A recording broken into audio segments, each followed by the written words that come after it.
Hello, Anderson County. This is Councilman Brett Sanders.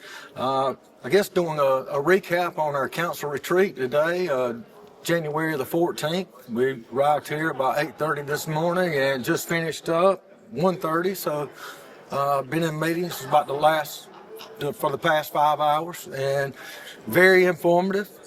We had different topics and groups to come in, and employees come in, or department heads come in and discussed county needs and what has been done in the past from our past budget, the accomplishments that we've made, and then also highlighted some things that we're going to have to put some attention to moving into the 2025-2026 year. One of the things that sort of is new is the capital project sales tax, an idea that the council is looking at. The capital sales project idea was based on roads. I think it would generate $35 million a year, and basically what differentiates this one, it actually lists the specific roads, and there'll be an appointed committee.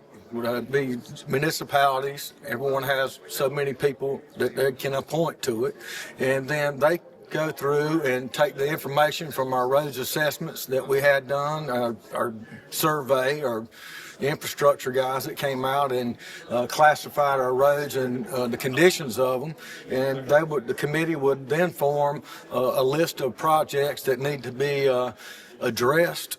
And those would then go on a ballot for the people to vote yes or no for. So, and if everything moves smooth, that could be in November, right? If everything moves smoothly, it could be in November. Yeah, one thing, we had an update from our Economic Development Office, and what I found interesting was in 2024, we had 6 major announcements, and it was we had 6 announcements in 2024. The average salary for Anderson County was $25.14 per hour. Last year, or the prior year, we had 70% business expansion and 30% new companies coming in.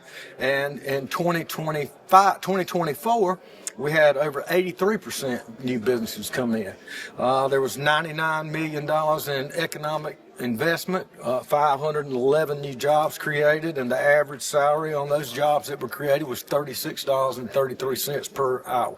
Also, we had a report from our airport manager, Mr. Brett Garrison. He came in, and Anderson County is one of the few airports blessed with a 2-runway system, and the runways run on compass heading. So, the good thing about us having 2 runways, we have a 1735 heading and a 5 and 23 heading, and depending on winds, I know that we had a big jet coming in that was trying to land at Clemson and couldn't because of the crosswind factor, and Anderson's secondary runway lines up to where you always want to land going into the wind. So they were able to come here and land.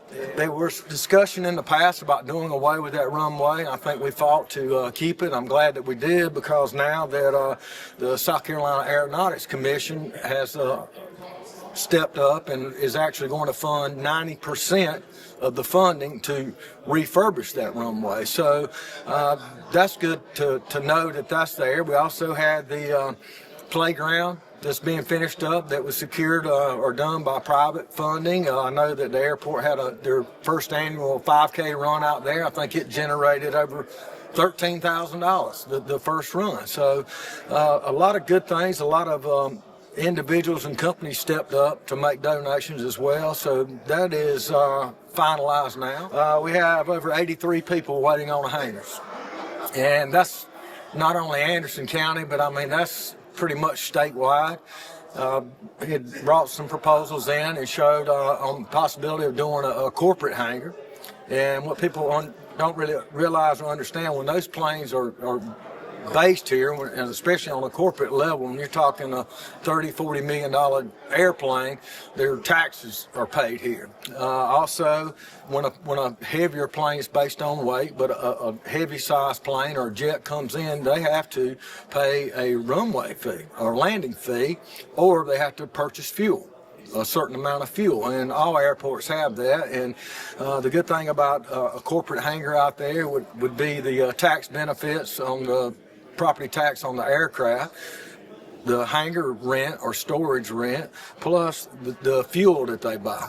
And so it's a big cycle, so to speak, and that, you know, you just, because you see a plane land out there or take off, it's generating revenue, and a lot of people don't realize that our airport is basically what's called an enterprise fund, and the things that go on out there and the funding that takes place is generated by the revenues that the airport actually creates.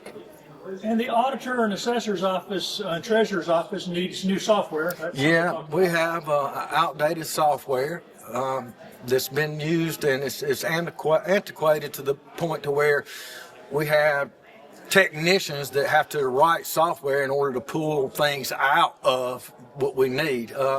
Also, there were discussions on, and I think we're going to move forward with where people have their deeds or property stolen. And that's becoming a big issue right now. Our deeds department does not take deeds or paper from an individual. They actually have to come from an attorney. But this program will allow people to sign up and be notified, and add an extra layer of protection. And I know I've had several calls about something of that nature. The other thing was it also allows them, I think Mr. Binka spoke and was talking about, you know, just the time that it takes to send out a property tax bill on a vehicle. You know, you got 15,000 vehicles, and with the new software, they can generate a bill and have it out in a day or so, whereas right now it takes over 3 weeks to generate and bill, and everything's brought out or pulled out, printed out, and done basically by hand, so to speak. So, you know, the efficiency and the decrease in man hours would actually offset the cost of any program that I see, just based on what we were looking at today. So, one of the things you were involved in early on was kind of helping make a list of all the buildings county owned. Today, the administrator talked about the county doing something with some of those buildings, those properties. Yes, we have. We actually had some federal funding, and there is some certain property and some of our old mill sites that we're in the process of. We've already cleaned a lot of them up that they're looking to build houses on. I think there was also a presentation on, you know, the lack of affordable housing and alternatives to affordable housing, and it was kind of an eye-opener. I think the affordable housing now, I think it said, you know, 30% of your income to afford. We also had 1-bedroom apartment rents at $1,100, 2 bedrooms at $1,300, and 3-bedroom, not upscale, but just normal apartments is over almost $1,600 per month. And for a family, a new family, or a young person starting out, I mean, the process or the ability to actually own a home is getting more and more scarce. I mean, you're trying to create an income and live, and you're paying $1,500, $2,000 a month in rent. So, like I said, there was a lot of interesting things. I know you sat through it. I've got 4 or 5 pages of notes over here that I'm going to go back and look through, but it's hard to keep up with all the statistics and the numbers that were thrown out today. And it's just a lot of stuff council's going to have to go back now and weigh and figure out how to. And there was a lot of good things. I think we talked about, there was some things that we're going to do that's going to actually be brought up to council, just like the new software will be coming before council. To protect someone's property or deeds or on there, that was a process. They said, hey, go ahead and start narrowing down and do the research to find what actual software company that we want to deal with, and then that would come before council and we'd vote on it then.